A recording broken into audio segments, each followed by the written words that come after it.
En un mundo lleno de violencia, tristeza y enfermedad, siempre hay una respuesta. Clama a mí y yo te responderé, dice el Creador. El Tabernáculo de la Fe presenta un mensaje de esperanza.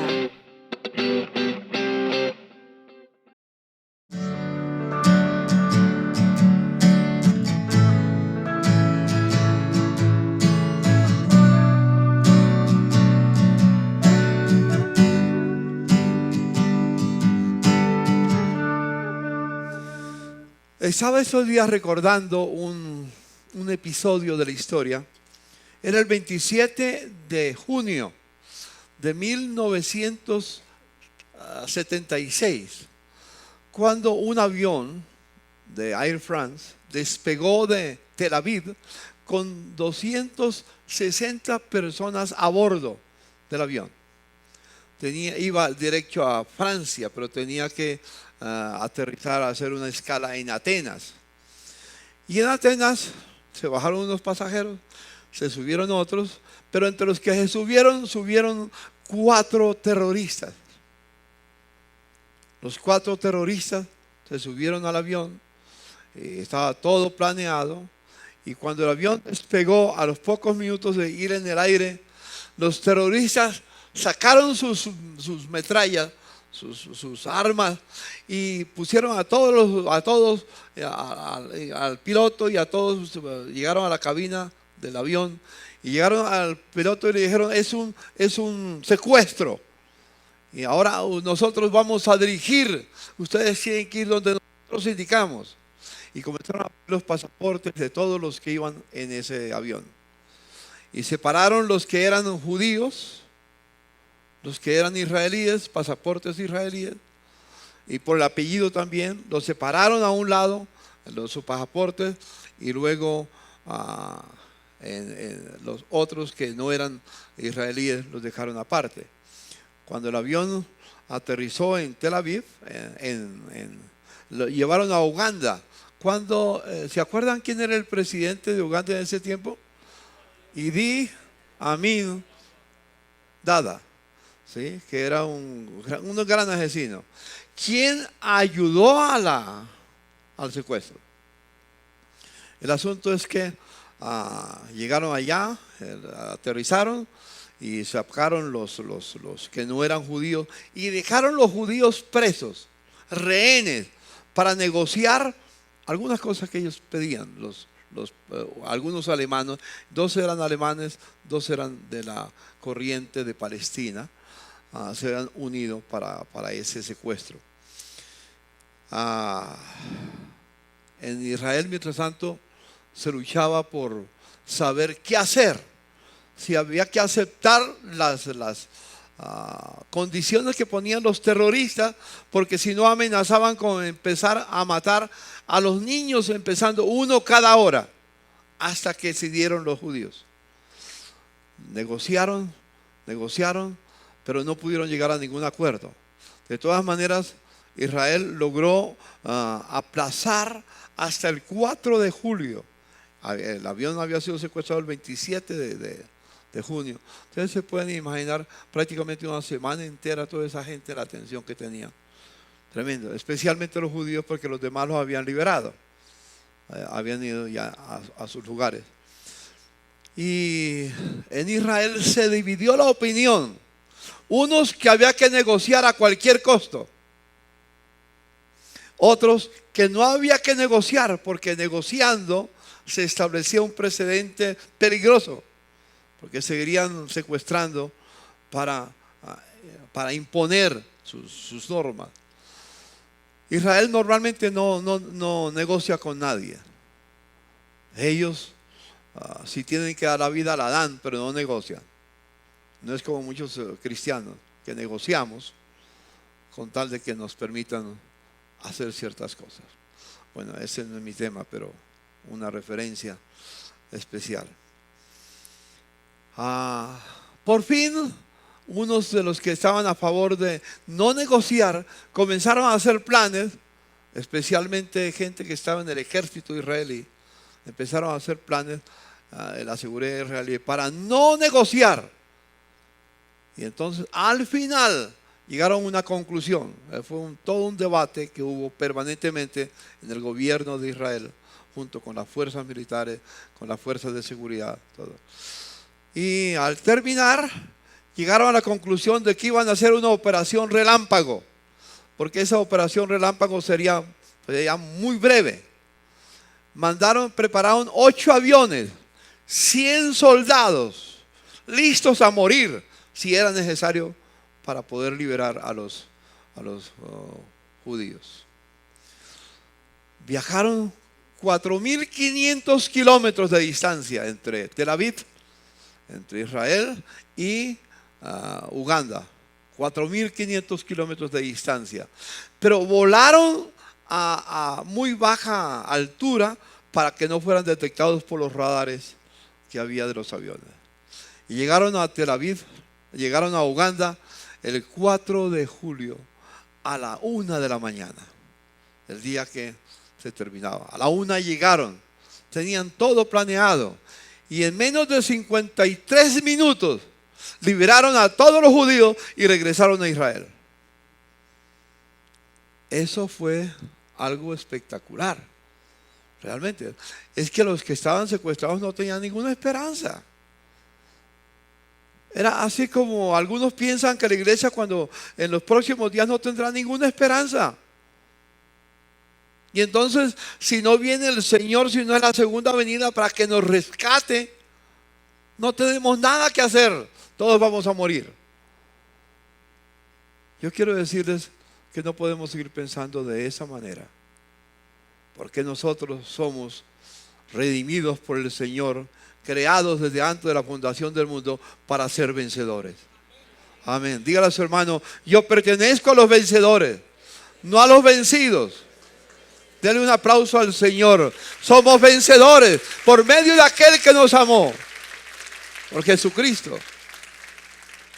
En el pasaje que nos leyó mi hermano Jorge, ahí en Romanos capítulo 8 lo menciona. O sea, somos más que vencedores por medio de aquel que nos amó.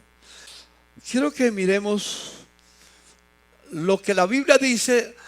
Al leer la Biblia cada día, este mensaje lo tengo almacenado en mi corazón y en mi mente hace más de 30 años. Y siempre pensando: Señor, ayúdame el momento para dar este mensaje a la iglesia. Y a veces tantos temas que teníamos que se iba por un lado, por otro, iba aplazándose. Pero últimamente el Señor estaba hablándome: ¿por qué se declaran vencidos si ustedes son vencedores? Jesús no viene por una iglesia derrotada. Jesús viene por una iglesia victoriosa. Dígale a su hermano: Jesús viene por una iglesia victoriosa. Por una iglesia sin mancha, sin arruga, que el Señor, el apóstol Pablo lo menciona en Efesios capítulo 5. Por una iglesia limpia, lista, porque es la novia del Cordero. Y vamos a celebrar las bodas del Cordero con Él en la eternidad. Así que no viene por una iglesia vencida, sino vencedora. No para rescatarla, sino para casarse con ella y unirse con ella por toda la eternidad. Recuerden, y somos parte de esa iglesia. Díganle a su hermano: somos parte de la iglesia vencedora, la iglesia que vence. Quiero que miremos entonces, hermanos. Hay mucho, al leer la Biblia, esta Biblia fue escrita principalmente, cualquiera la puede leer, pero lo que está escrito en esta Biblia es para los hijos de Dios. Es decir, para los vencedores. Si ustedes quieren un capítulo que habla de los vencedores, un capítulo entero de la Biblia, léanse Hebreos capítulo 11. No lo vamos a leer ahora. Ese no va a ser el pasaje de estudiar, pero es un pasaje muy especial. Cuando la fe que vence al mundo, como mencionaba mi hermano Vishal hace 8 días, la fe que vence al mundo se encarna en los vencedores. Y entonces, por eso es que somos vencedores. Se encarna en los redimidos y por eso nos convierte en vencedores. Recordemos que nos dice en Apocalipsis, voy a hablar primero de las 7 iglesias que están en Apocalipsis. Apocalipsis es muy fascinante, porque las 7 iglesias que están en el capítulo 2 y el capítulo 3 del libro de Apocalipsis, nos menciona las quejas que Dios tenía, las observaciones que Dios tenía contra las iglesias, pero también las promesas que le daba a través de desafíos que nos mencionaba. Y vamos a empezar con la iglesia de Éfeso, capítulo 2 de sus libros, de sus Biblias. Lo van a encontrar en el capítulo 2 y capítulo 3. Vamos a hablar inicialmente de esos pasajes. La iglesia de Éfeso, en Apocalipsis capítulo 2, el verso 4, le dice: pero tengo contra ti que has dejado tu primer amor. Esa fue la observación que Dios tenía para esa iglesia, que estas cartas son universales. Las cartas, las iglesias existían en ese tiempo. Las 7 iglesias de Asia Menor existían. Yo hice un viaje hace mucho tiempo a Turquía y fuimos a visitar las 7 iglesias de Asia Menor. Fuimos a cada lugar para mirar, para ver las ruinas, la historia de lo que había en ese tiempo. Ahora dice: tengo contra ti, le dice a la iglesia de Éfeso, y tal vez sucede con algunos de nosotros. Tengo contra ti que has dejado tu primer amor. Y la pregunta es si nosotros tenemos hoy el mismo amor que teníamos hace 10, 15, 20, 5, 6 años atrás, o nuestro amor ha ido enfriando, menguando. Porque si nuestro amor fuera creciendo, tendríamos siempre el fervor de la salvación, el fervor de la vida eterna en nuestros corazones. Pero muchos hermanos, como cantamos ahorita, como dije, parecía un entierro. ¿Sí? No. Tengo contra ti. Yo no sé si Dios te está hablando a ti. ¿A quién le habla el Señor?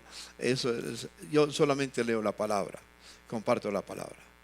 Y usted examínese si ya no está en tu corazón el fervor que tenía hace años atrás cuando conociste al Señor. O tu fervor ha menguado o ha aumentado. Luego, no solamente nos dice la queja que tenía, había dejado su primer amor, sino que le hace un desafío. El que tiene oído, oiga lo que el Espíritu dice a las iglesias. Al que venciere, ¿a quién? Al que venciere. Dios quería que toda la iglesia en Éfeso, igual que todo el tabernáculo de la fe, seamos vencedores. Por eso dice: si tiene oídos, oiga. ¿Quién habla? El Espíritu. El Espíritu está hablando por la palabra. El Espíritu dice a la iglesia: al que venciere, le daré a comer del árbol de la vida, el cual está en medio del paraíso de Dios. Vamos a participar de la vida eterna si escuchamos, si vencemos aquello que Dios observa en nuestra vida, que no nos paraliza y no nos deja avanzar. Yo tengo el sueño, la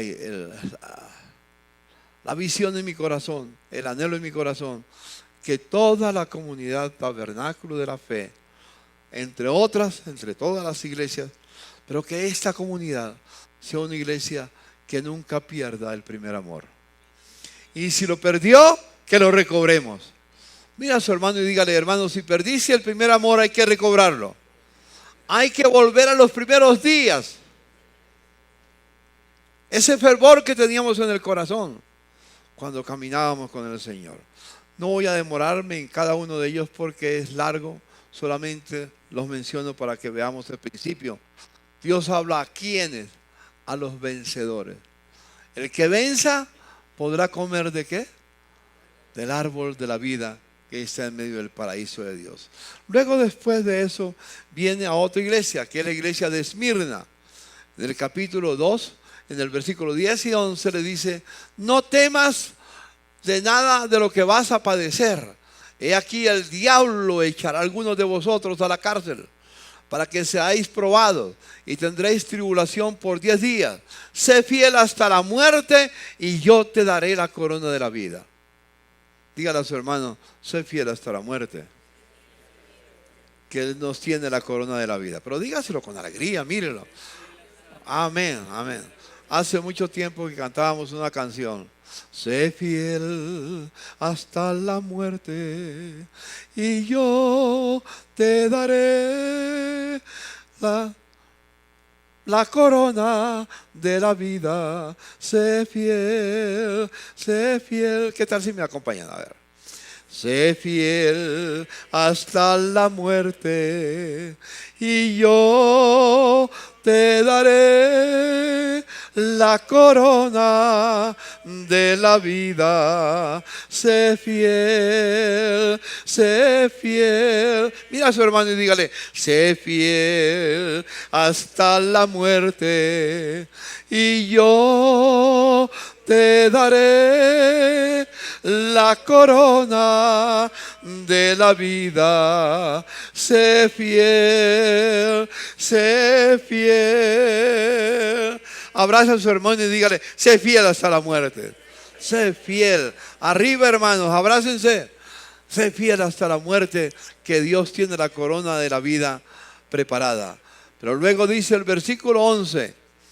El que tiene oídos, oiga lo que el Espíritu dice a las iglesias. Al que venciere, no sufrirá daño de la muerte segunda. ¿Cuál era la queja que Dios tenía con esa iglesia? ¿Cuál era? Estaba llena de temor, llena de miedo. ¿Por qué vamos a estar con miedo? ¿Por qué vamos a estar con temor? Si Cristo está con nosotros. Y si Él es con nosotros, ¿quién contra nosotros? Las cartas de Apocalipsis, qué hermosas las que encontramos aquí. Luego le escribe a la iglesia de Pérgamo. Aquí hay algo muy interesante en la iglesia de Pérgamo. Tengo unas pocas cosas contra ti, que tienes ahí a los que retienen la doctrina de Balaam, que enseñaba a Balac a poner tropiezo ante los hijos de Israel, a comer de cosas sacrificadas a los ídolos y a cometer fornicación. Y también tienes los que aman, los que te retienen la doctrina de los nicolaitas, la que yo aborrezca. Cada uno de esos puntos es bueno estudiarlo después. Pero por lo menos, ¿cuál era el problema con la iglesia, con esta iglesia? Las doctrinas incorrectos, falsos profetas que estaban viviendo dentro de la iglesia. Nosotros vamos a seguir trabajando con la iglesia en las casas. Ya hay todo un material que está preparándose para empezar, para reiniciar todo el trabajo que antes habíamos tratado de comenzar, que no pudimos, pero para comenzar la iglesia en las casas. Y es muy peligroso que la iglesia en las casas, algunos tuvimos problemas en el pasado y por eso hubo que pararlo. Porque cualquier persona que venía con palabra de Dios, lo invitaban para enseñar. No es cualquiera. Ustedes saben que a este púlpito no pasa cualquiera. A este púlpito viene el que tenemos certeza de que tiene palabra de Dios. Son cientos los que vienen, me llaman, pastor, dame una oportunidad de predicar en la iglesia.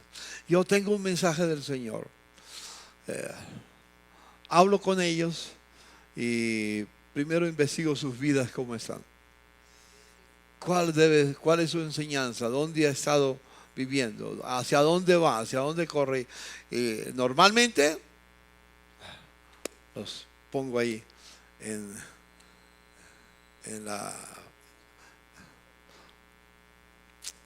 la lista de espera hasta que se arrepientan y cambien su manera de ser. Así que no vamos a tener la iglesia en las casas, pero va a haber orientación.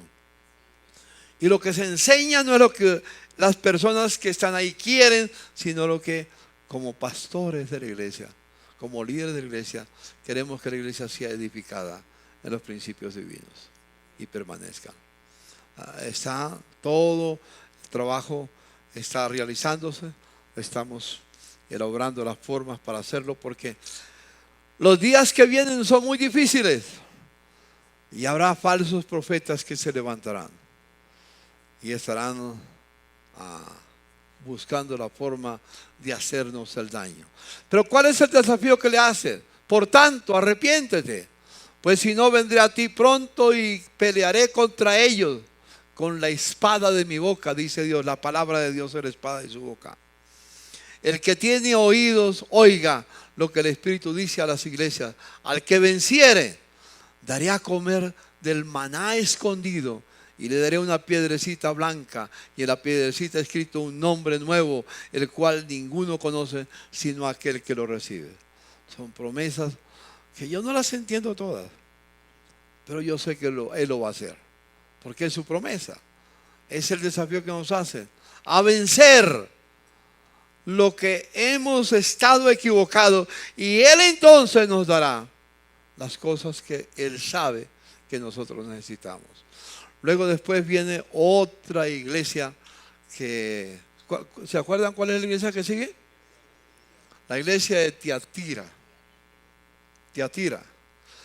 En el capítulo 2, verso 20 y 21 dice de esa que: pero tengo unas pocas cosas contra ti, que toleras que esa mujer Jezabel, que se dice profetiza, enseñe y seduzca a mis siervos a fornicar y a comer cosas sacrificadas a los ídolos. Y le he dado tiempo para que se arrepienta, pero no quiere arrepentirse de su fornicación. ¿Cuál es la queja que tenía? Una iglesia que tenía una moral baja. Esa no era la doctrina, era la moral. Tenía que ver con la doctrina, pero era una moral realmente muy cuestionable que tenía en su manera de vivir. No honraba a Dios, sabiendo que era templo de Dios y morada del Espíritu Santo. Entonces les hace un desafío. Dice: al que venciere, siempre subrayen la palabra. ¿A quién? Al que venciere, al que venciere. Diga conmigo: al que venciere. Y guardare mis obras hasta el fin, yo le daré autoridad sobre las naciones, y las regirá con vara de hierro, y serán quebrantadas como vaso de alfarero, como yo también la he recibido de mi Padre. Y le daré la estrella de la mañana. El que tiene oído para oír, oiga lo que el Espíritu dice a las iglesias. Y luego después viene otra iglesia. ¿Se acuerdan cuál es? Sardis. Muy bien, Sardis. A la iglesia de Sardis le dice, le muestran los problemas que tiene. Sé vigilante y afirma las otras cosas que están para morir, porque no he hallado tus obras perfectas delante de Dios. Acuérdate pues de lo que has recibido y oído, y guárdalo, y arrepiéntete, pues si no veles, vendré sobre ti como ladrón, y no sabrás a qué hora he de venir. Y luego le hace un desafío. Al que venciere, ¿qué dice? Será vestido de vestiduras blancas, y no borraré su nombre del libro de la vida. Aleluya. Dígale a su hermano: yo voy a vivir como el Señor quiere, para que Dios no borre mi nombre del libro de la vida. Yo no lo digo, lo dice la palabra, lo dice el Espíritu, lo dice el Señor. Fue lo que Pablo, lo que Juan escribió, lo que recibió de parte del Señor, porque fue el Señor que le dijo: escribe estas cartas a las iglesias. No borraré su nombre del libro de la vida, y confesaré su nombre delante de mi Padre y delante de sus ángeles. El que tiene oído para oír, oiga lo que el Espíritu dice a la iglesia. Y luego vamos al capítulo 3, seguimos en el capítulo 3 ahora, y vamos a la próxima iglesia, que es la iglesia de Sardis, de Filadelfia, perdón. Esta iglesia de Filadelfia es interesantísima, porque cuando tú lees la carta, no va a encontrar ninguna queja. En lugar de encontrar en la iglesia de Filadelfia queja, la alaba. ¿Qué le dice como alabanza? Le dice: por cuanto has guardado la palabra de mi paciencia, yo también te guardaré de la hora de la prueba que ha de venir sobre el mundo entero, para probar a los que moran sobre la tierra. He aquí yo vengo pronto. Retén lo que tienes para que ninguno tome tu corona. Dígale a su hermano, hermano, si tú eres fiel, retén lo que tienes. Pero dígaselo, mírelo, dígale. Retén lo que tienes para que ninguno tome tu corona. Y le hace un desafío. Aquí encontramos, al que venciere, yo le haré columna en el templo de mi Dios. Aleluya. ¿Cuántos quieren ser columna en el templo de Dios? Amén. Y nunca más saldrá de allí. Y escribiré su nombre sobre él el nombre de mi Dios y el nombre de la ciudad de mi Dios, la nueva Jerusalén, la cual desciende del cielo de mi Dios, y mi nombre nuevo. El que tiene oídos para oír, oiga lo que el Espíritu dice a la iglesia. Y si quieren saber cuál es la nueva Jerusalén, y se leen el capítulo 21 de Apocalipsis, se van a dar cuenta que la nueva Jerusalén es la iglesia, que descenderá del cielo. Ese será otro tema muy interesante que en el camino volveremos a tocar en algún momento. Después viene la última iglesia, que es la Odisea. ¿Cuál es la queja que Dios tiene con la Odisea? Pero por cuanto eres tibio y no frío ni caliente, te vomitaré de mi boca. ¿Cuántos en la iglesia hoy en día son fríos? O mejor, quizás no fríos, porque los fríos no vuelven. Los tibios. ¿Cuántos se sienten aquí tibios? ¿Ninguno? Amén. Qué bueno. ¿Cuántos sienten que son calientes? Levanten la mano los calientes. Levanten la mano los calientes. Por lo fe, levante la mano, aunque sea. Y diga, Señor, yo no soy tibio. Yo soy caliente. Porque un tibio, dice Dios, es algo que no puede resistir el estómago. Y entonces lo arroja, lo vomita. No somos vómito. Perdone la expresión que diga. Pero no somos vómito. Somos aquello que agrada el ser de Dios. Dios mismo. ¿Y por qué dice que era tibia? Dice porque ella creía que era rica, que se había enriquecido y ninguna cosa tengo necesidad. El tibio no se da cuenta que no sabe que es un desventurado, que es miserable, que es pobre, ciego y desnudo. Qué característica, ¿no? La del tibio. ¿Cuántos se sienten aquí miserables? Nadie. No queremos sentirnos de esa manera. Y por eso Dios nos llama. No sabes que eres un desventurado, miserable, pobre, ciego, desnudo. Entonces le hace un desafío. Por tanto, yo te aconsejo que de mí compres oro refinado, en fuego, para que seas rico, y vestiduras blancas para vestirte, y que no se descubra la vergüenza de tu desnudez, y unges tus ojos con colirio para que veas.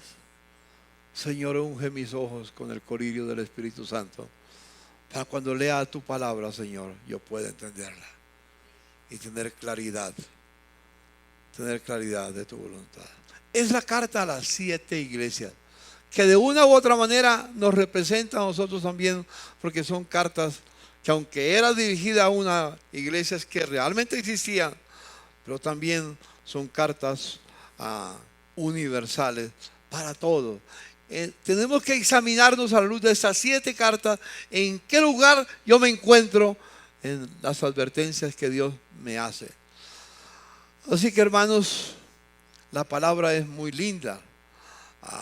La iglesia debe de ser, toda la iglesia, una iglesia de vencedores. Vencedores. Porque por ellos murió Cristo en la cruz de Calvario. Como lo leíamos allá en Romanos capítulo 8, al comenzar el culto. La palabra vencedores se menciona muchas veces más en el resto de Apocalipsis. Vamos a verla en otra dirección, ya no en las iglesias, pero en la iglesia general. Miramos, por ejemplo, algo antes de leer las otras palabras de Apocalipsis, pero hay una palabra muy linda en el libro de Juan 16, 33 dice: estas cosas dijo Jesús, os he hablado. Esto lo dijo antes de ir a la cruz. Estas cosas os he hablado para que en mí tengáis paz. En el mundo tendréis aflicción, pero confiad. ¿Qué dice el Señor? Yo he vencido. Y si Él venció, yo soy vencedor, porque soy en Cristo. El que está en Cristo es que vencedor. Eso lo tenemos que tener en cuenta siempre. Usted sabe lo que pasa con un ejército, y aquí hay personas de las fuerzas militares que estuvieron en las fuerzas militares o están todavía, como Viviana, que está en la policía. Hermanos, un ejército que va a pelear, que tiene la conciencia o tiene la preocupación porque es vencido, que no va a ser vencedor. ¿Qué es lo primero que tiene que hablar un general, un comandante, una persona? A sus soldados. Si tienen que ir a la guerra, vamos para vencer, vamos para triunfar, vamos a tener la victoria, no vamos para ser derrotados. Y estamos dispuestos a dar la vida, pero la victoria la alcanzamos. Ese es el desafío de un comandante a sus tropas. Jesús, como comandante de las tropas, le dijo a las tropas: yo he vencido, y si yo he vencido, ustedes son vencedores. Luego sigue diciendo en Apocalipsis 5:5, cuando se abría el momento después de que pasa el trono, que aparece después de la carta a las iglesias, hay una voz del cielo que dice: ¿quién es digno de tomar el rollo y de abrir sus 7 sellos? Y nadie, ni en el cielo ni en la tierra, se halló digno. Y había una gran preocupación porque el pasaje de Apocalipsis 5 es muy especial, muy lindo, muy profundo, muy grande. Juan lloraba y alguien le dijo: no llores. Y aquí está. Uno de los ancianos me dijo: no llores. He aquí que el león de la tribu de Judá, la raíz de David, que ha vencido, y vuelve y lo menciona, lo que había hecho Jesús antes de ir a la cruz, ahora se recuerda después de que ha muerto.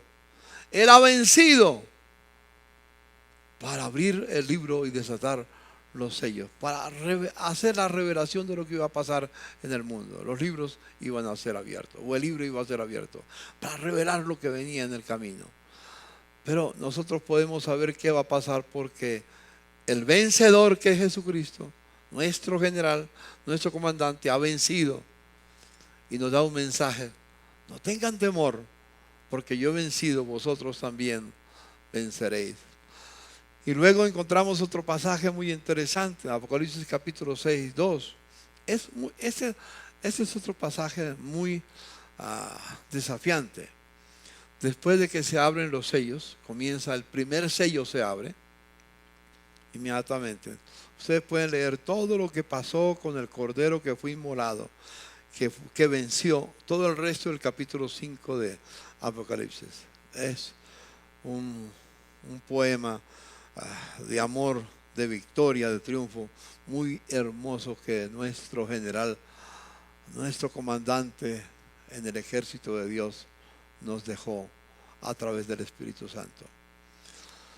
Cuando se abre el primer sello, dice: miré, y aquí un caballo blanco, y el que lo montaba tenía un arco, y le fue dada una corona, y salió venciendo para vencer. Son 4 caballos los que salen. Y el primero que sale adelante, ¿quién es? El caballo blanco.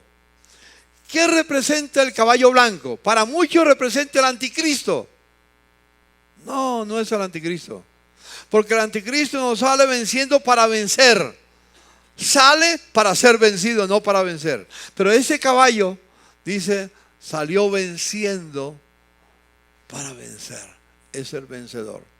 Y aquí en ese pasaje, no dudo por un momento que está hablando de la iglesia de Jesucristo. Porque la iglesia de Jesucristo somos los vencedores. que salimos a la guerra. ¿Para qué? Para vencer. Para vencer. Nunca seremos vencidos. Como iglesia siempre seremos triunfadores. Nunca seremos vencidos. Diga conmigo, nunca seremos vencidos. Como iglesia siempre seremos vencedores. El otro caballo blanco que hay en Apocalipsis capítulo 19, en el capítulo 19 hay otro caballo blanco. Y vamos a leerlo en la Biblia. No lo tengo ahí, pero miremoslo en la Biblia. Capítulo 19 de Apocalipsis. Y vamos a mirar el verso 11 en adelante. Dice estas palabras hermosas. Verso 11 dice: luego vi el cielo abierto y apareció un caballo blanco. Su jinete se llamaba Fiel y Verdadero. Ese ya no es la iglesia. Ese es Jesucristo. Con justicia dicta sentencia y hace la guerra. Sus ojos resplandecerán como llamas de fuego y muchas diademas ciñen su cabeza. Lleva escrito un nombre que nadie conoce sino solo él. Está vestido de un manto teñido de sangre y su nombre es el Verbo de Dios. ¿Sabe quién es el Verbo de Dios? El Verbo que se hizo carne, Jesucristo. Lo siguen los ejércitos del cielo. Eso sí somos nosotros otra vez. Los ejércitos del cielo. No los ángeles. Los ejércitos del cielo, que es la iglesia, montados en caballos blancos y vestidos de lino fino, blanco y limpio. Como dice el capítulo 19 al principio, el lino blanco y fino y limpio son las acciones justas de los santos, los que viven correctamente. Y de su boca sale una espada afilada, que herirá a las naciones, las gobernará con puño de hierro. Él mismo exprime uvas en el lagar del furor del castigo que viene de Dios Todopoderoso. Y en su manto sobre el muslo lleva escrito este nombre: Rey de Reyes y Señor de Señores. Él es el vencedor y nosotros con él seremos vencedores. Él es el vencedor. Y luego, abreviando un poco, en el capítulo 12, versículo 11 dice, solamente voy a centrarme en el texto porque no puedo explicar todo el pasaje, no hay tiempo. Y ellos le han vencido. La iglesia, los perseguidos por el dragón, le han vencido por medio de ¿qué?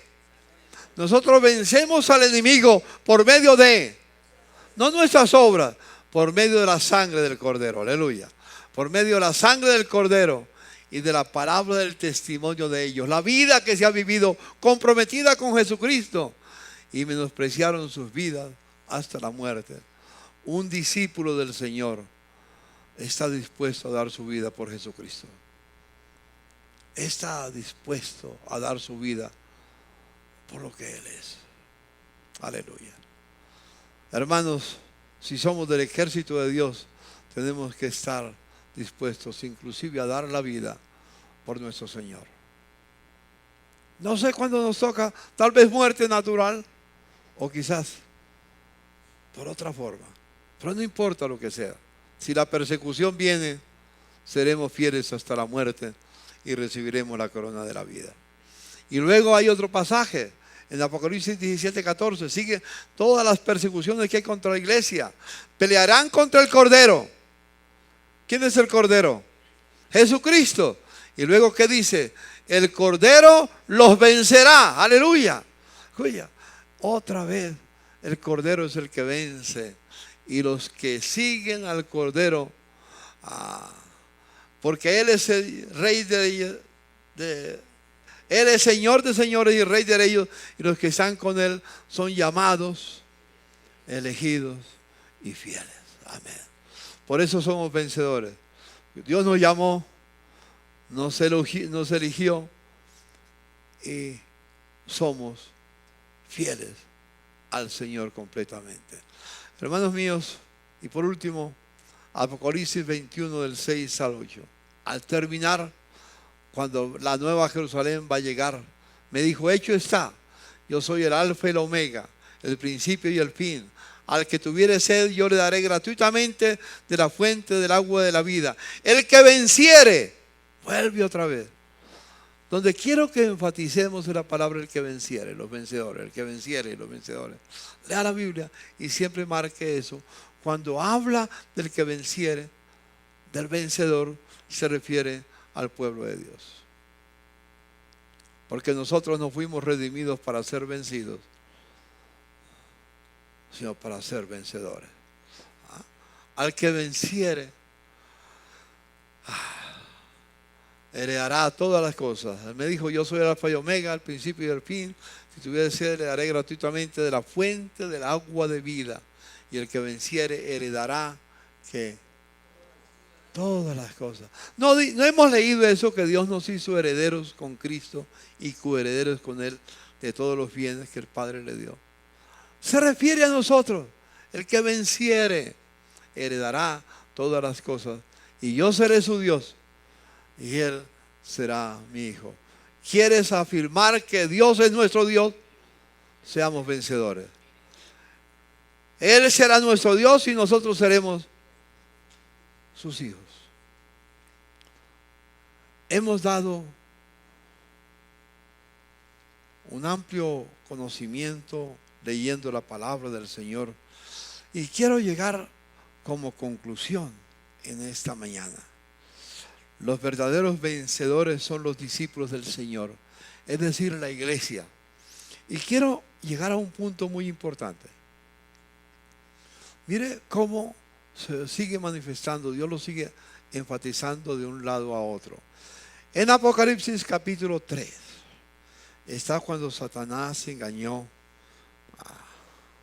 a Eva y como consecuencia a su esposo, a Adán, y tuvieron dificultades. El pecado entró en el mundo en ese momento. El pecado no será nunca vencedor, será vencido. Y la muerte también será vencida. El último enemigo que será vencido será la muerte. Léanlo en 1 Corintios capítulo 15, verso 24 al 27, si no me equivoco. El último enemigo que será vencido será la muerte. La muerte no tendrá, y después, en algún momento, no tendrá más poder sobre nosotros. Viviremos eternamente con el Señor. En ese pasaje de Apocalipsis, de Génesis, llega un momento en que Dios le dice a la mujer, le dice, pondré enemistad entre ti y la mujer, y entre tu simiente y la de ella. Su simiente, la simiente de la mujer, que se refiere a la iglesia, o que se refiere al propósito de Dios, te aplastará la cabeza. Escuche la palabra. ¿Qué va a hacer la simiente de la mujer? ¿Qué va a hacer? Esa simiente de la mujer, en primer lugar, es Jesucristo. Es Jesucristo. La simiente de la mujer. ¿Qué va a hacer la simiente de la mujer? Le aplastará la cabeza. No sé si cuando se acuerdan, vieron la película de ¿cómo? La pasión de Cristo. Cuando la serpiente está, cuando Jesús está orando, y la serpiente muerde con al carcañal de Jesús. Y luego Jesús, en la película bien captada, aplasta la cabeza de la serpiente. Es lo que está mencionando, sencillamente. La mata. Termina. La herida en el carcañal es curable, pero en la cabeza aplastada ya no es curable. Para siempre. ¿Y sabe qué dice Pablo del Nuevo Testamento? Refiriéndose a esto. Romanos 16:20. Muy pronto el Dios de paz aplastará a Satanás bajo los pies de ustedes. Volvamos atrás. Pondré enemistad entre tú y la mujer, entre la simiente y la de ella. Su simiente, la de la mujer, te aplastará la cabeza. Y luego Pablo dice en el Nuevo Testamento, muy pronto el Dios de paz aplastará a Satanás bajo la planta de nuestros pies. Ahora ya no habla de Cristo, habla de la iglesia. Porque es que Cristo y la iglesia somos uno solo. Cristo es la cabeza, nosotros somos el cuerpo. ¿Dónde están los pies? En el cuerpo.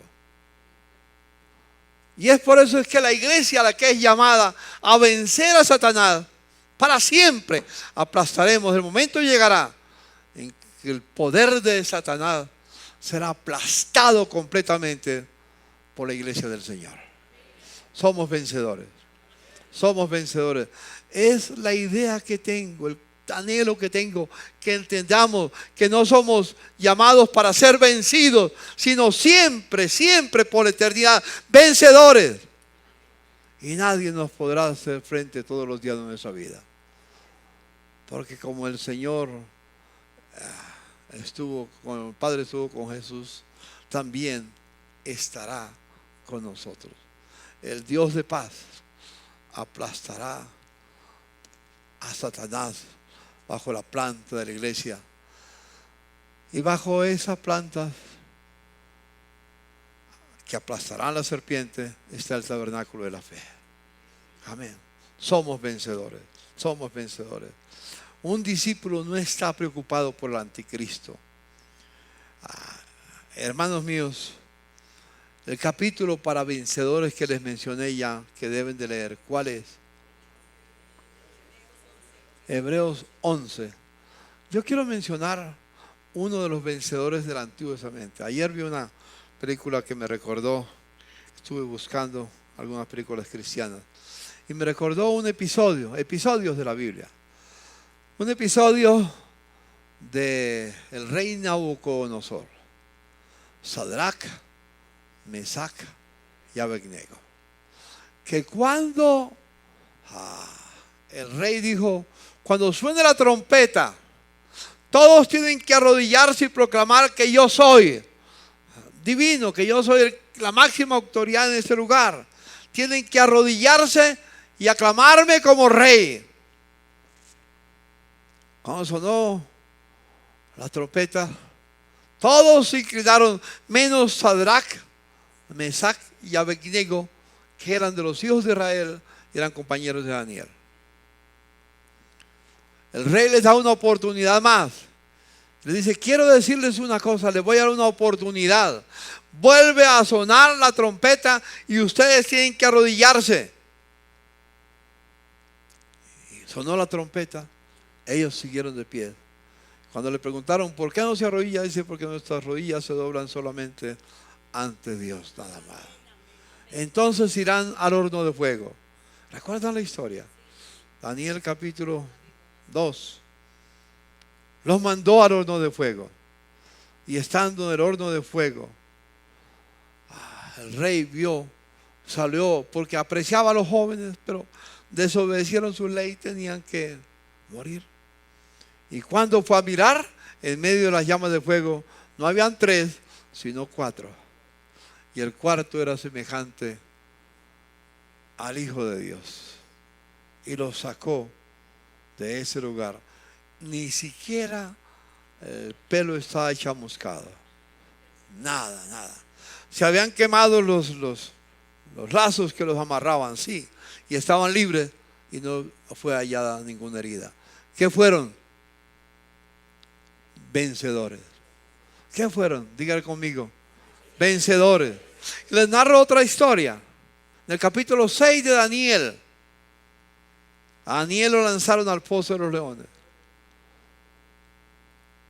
Y los leones no le pudieron hacer nada, porque Dios envió su ángel y cerró la boca de los leones. ¿Quién fue Daniel? Un vencedor. La Biblia está llena de vencedores. Todos los héroes de la Biblia, todos los que nos menciona la Escritura, fueron vencedores. Por eso el capítulo 11 de Daniel, de Hebreos, es muy importante. Léanse el capítulo 11. Habla de la fe que se encarna en los redimidos, en los hijos de Dios, y entonces se convierten en vencedores. Que Dios nos ayude.